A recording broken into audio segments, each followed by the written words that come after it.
Usap-usapan ngayon ang kapuso young actress na si Cassie Legaspi matapos ibahagi ang isang matagal na niyang pinagdadaanang karamdaman. Sa mundo ng showbiz, hindi maikakailang madalas mabatikos ang mga artista dahil sa kanilang itsura o biglaang pagbabago sa kanilang katawan. Sa mata ng publiko, tila normal na expectation dapat laging balingkitan o sexy o payat ang mga bituin. Kaya't mabilis silang mapansin at ma-judge kapag may kaunting pagbabago sa kanilang itsura. Ngunit lingid sa kaalaman ng marami, may mga artista na tahimik na nilalaban ang mga hamon sa kanilang kalusugan. Gaya na lamang ni Cassie Legaspi, ang anak ng mga batikang aktor na sina Carmina Villaruel at Jorin Legaspi. Bata pa lamang kilala na si Cassie bilang isang celebrity kid na bahagi ng prominenteng pamilya sa industriya ng showbiz.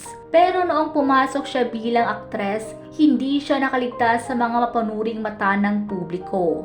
Madalas nababash si Cassie dahil sa kanyang katawan lalo na noong kanyang teenage years. May ilan pang nagsasabing tila kulang siya sa disiplina sa pagkain at hindi siya fit para sa showbiz. Ngunit taliwas sa mga akusasyon, hindi alam ng marami na may mas malalim na dahilan ng kanyang struggle sa pagpapapayat. Kamakailan lang sa isang episode ng Kapuso Artistang Bayan noong January 24, 2025, ibinunyag ni Cassie na siya ay may hypothyroidism, isang kondisyon sa thyroid gland na nakaapekto sa metabolism ng katawan. Hindi lang si Cassie ang artista na napuan ng hypothyroidism. Matatanaang ang nasabing sakit ay dumapo rin sa mga aktres na Bea Alonzo, Angel Locsin, Shaina Magdayaw, Bella Padilla at Miles Ocampo. Ayon kay Cassie, noong 19 years old pa siya na-diagnose ng naturang sakit. At sa ngayon, 24 anyo siya ay patuloy niya itong pinagdadaanan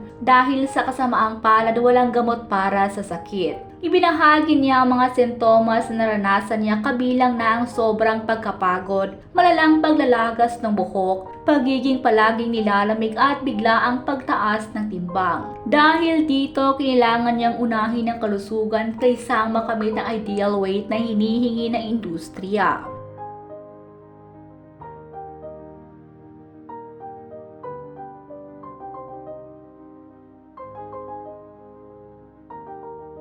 Ngayon, kontrolado na ang kanyang sakit at naabot na rin niya ang target weight sa tulong ng pilates, tennis at balanced diet. Sa kabila ng kanyang kondisyon, mas pinipili niyang mag-focus sa pagiging malusog kaysa sundin ang imposibleng standards ng showbiz.